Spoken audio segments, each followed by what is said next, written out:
দীর্ঘ সময় খোঁজাখুঁজির পর তিনি ক্লান্ত হয়ে আবার ঘুমিয়ে গেলেন। ঘুম থেকে জাগ্রত হয়ে দেখলেন তার উট, তার খাবার, তার পানীয় তার নিকটে। তিনি বললেন, আল্লাহ, আমি আপনার মালিক আর আপনি আমার গোলাম। শিরিক হলো না? কথা কি বুঝতে পারলেন? শিরিক, কথার শিরিক হলো না? হলো। তারপরে আবার বুঝতে পারলেন আমি তো ভুল বলেছি। সে ব্যক্তি বলল, আল্লাহ, আমাকে আপনি ক্ষমা করে দেন, ওই ব্যক্তি আল্লাহর নিকটে ক্ষমা চাওয়াতে আল্লাহ তাআলা যতটুকু তার উপরে সন্তুষ্ট, আল্লাহ তাআলা ওই বান্দার থেকে বেশি সন্তুষ্ট হবেন আমার আপনার উপর যদি আপনি তওবা করতে পারি। প্রতিদিন কয়বার? 100 বার। কয়বার? কি বলতে হবে? আস্তাগফিরুল্লাহ। প্রত্যেক ফরজ সালাতের পরে কয়বার? 3 বার। কাজেই সম্মানিত প্রিয় হাজিরিন, আমি বলবো তওবা কবুলের 1 নম্বর শর্ত হচ্ছে ঈমান। যদি আপনার ঈমান শিরিক যুক্ত হয় তওবা কবুল হবে না।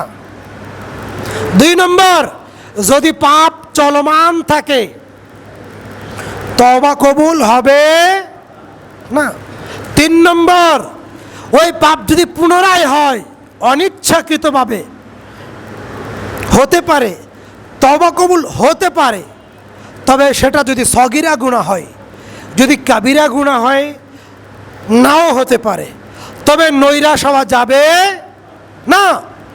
সম্মানিত হাজিরিন, তাহলে আজকের আলোচনা থেকে সংক্ষিপ্ত আয়াত ও হাদিসকে কেন্দ্র করে আমরা যে বিষয়টি আপনার সামনে তুলে ধরতে চেয়েছিলাম তার মূল কথা আল্লাহ তাআলা বলেছেন, ইয়াগফির লাকুম যুনুবাকুম, তোমরা তোমাদের পাপের জন্য ক্ষমা চাও। কিসের জন্য ক্ষমা? পাপের জন্য। কার কাছে? আল্লাহর কাছে। ওই তওবা করতে গিয়ে কোনো ভায়া মাধ্যম ব্যবহার করা যাবে না? কোনো ভায়া মাধ্যম ব্যবহার করা যাবে? ভায়া মাধ্যম মানে পীর, চরমোনাই পীর, বেদে মারেফত। এই কিতাবে বলেছেন বান্দা যখন পাপ করে, বান্দা অনেক পাপ করে, পাপ করতে করতে জর্জরিত হয়ে যায়, ওই বান্দাকে আল্লাহ ক্ষমা করতে চায় না। এই পাপী বান্দার দিকে আল্লাহ তাকায় না। তখন ওই পীর আল্লাহর সাথে একান্তে গোপনে কথাবার্তা বলে ওই পাপী বান্দার জন্যে আল্লাহর দরবার থেকে, ওই পাপী বান্দার জন্যে আল্লাহর দরবার থেকে ক্ষমা ছিনিয়ে এনে দেয় ওই হক্কানি পীর চরমোনাই। আমার কথা না, আমার বাড়িতে তার লিখিত, তার স্বাক্ষরকৃত, তার প্রকাশনী, মুজাহিদ প্রকাশনী, ওই প্রকাশনী থেকে ছাপা যেই বই বেদে মারেফত, ওই কিতাবে এই কথা এই মুশরিক পীর উল্লেখ করেছেন।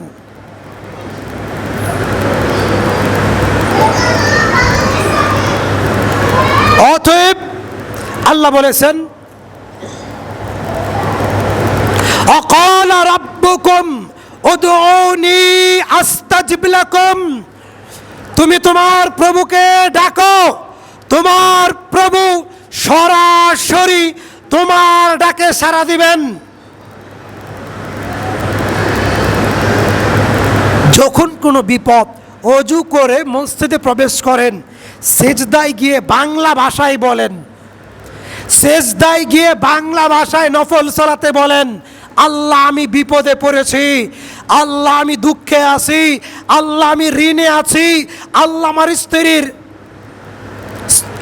সন্তান প্রসব হবে, আল্লাহ আমি ঋণগ্রস্ত।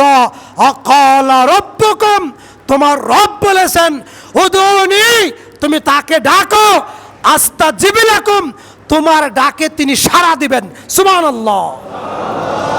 আল্লাহ বলেছেন ওয়াকরাবু ইলাইহি মিন হাবলিল ওয়ারিদ, তোমার রব তোমার এই গর্দানের থেকেও নিকটে, তোমার রব তোমার এই গর্দান থেকেও নিকটে, তোমার রব তোমার এই গর্দান থেকেও নিকটে। সুবহানাল্লাহ।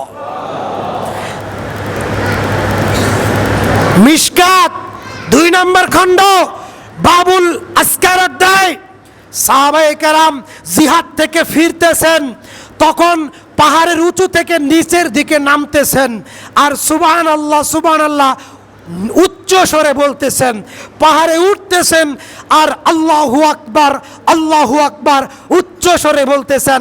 আল্লাহর নবী বলেন থামো, খামোশ, চুপ থাকো, তোমরা কোনো বধির, অন্ধ, নির্বোধ, কানে শুনে না এমন প্রভুকে ডাকো না। তোমরা এমন প্রভুকে ডাকো যেই প্রভু সব কিছু শোনেন, যেই প্রভু সব কিছু দেখেন, যেই প্রভু তুমি বলার আগে তোমার মনের ভিতরে কোন কথা উদয় হয়েছে, সৃষ্টি হয়েছে, জিহ্বা দিয়ে উচ্চারণ হওয়ার আগেই সেই কথা তোমার প্রভু জানেন। সুবহানাল্লাহ। আমরা সেই প্রভুর গোলাম, আমরা সেই রবের দাস। আর এই মুশরিক পীর তার মূর্খ মুরিদদেরকে মুশরিক বানায় এই তরিকার বায়াত দিয়ে, এই তরিকার সবক দিয়ে। ঠিক না বেঠিক? অতএব আমাদের প্রভু নির্বোধ নয়, আমাদের প্রভু বধির নয়, আমাদের প্রভু অন্ধ নয়। তিনি রব, তিনি ইন্নাকা আলা কুল্লি শাইইন কদির, এটা তার শান, এটা তার মান। তিনি প্রভু, তিনি রব্বুল আলামিন, তিনি সব শুনেন। অতএব তওবা করার জন্য কোনো বায়া মাধ্যম লাগে না, কোনো ভাড়া করা হুজুর লাগে না। এখনই তওবা করবেন, এখনই পাপ ছেড়ে দিবেন, এখনই কবুল হবে। এখনই তওবা করবেন, এখনই পাপ ছেড়ে দিবেন, এখনই বলবেন ভুল করেছি, আল্লাহ মাফ করো। তওবা করার জন্যে আরবিতে দোয়া করা শর্ত নয়, তওবা করার জন্যে আরবিতে দোয়া করা শর্ত নয়, তওবা করার জন্যে আরবিতে দোয়া করা শর্ত নয়। তওবা হচ্ছে মনের আকুতি, মনের কাকুতি, মনের দুর্বলতা, মনের লজ্জা, মনের দুর্বলতা, অনুতপ্ত কার প্রতি? কি কারণে? পাপের কারণে। কি কারণে? পাপের কারণে। সুবহানাল্লাহ। কাজেই যখনই বান্দা তওবা করবে, কে কবুল করে নেবেন? আল্লাহ তুমি আমাদেরকে তওবাশীলদের কাতারে শামিল করো, বলেন আমিন। আল্লাহ তুমি আমাদেরকে মুত্তাকিদের কাতারে শামিল করো, বলেন আমিন। আল্লাহ তুমি আমাদের সমস্ত নেক আমলগুলো কবুল করো, বলেন আমিন। আল্লাহ তুমি আমাদের সমস্ত পাপ মাফ করো, বলেন আমিন। ওয়া মা আলাইনা ইল্লাল বালাগ ওয়া আখির দাওয়ানা।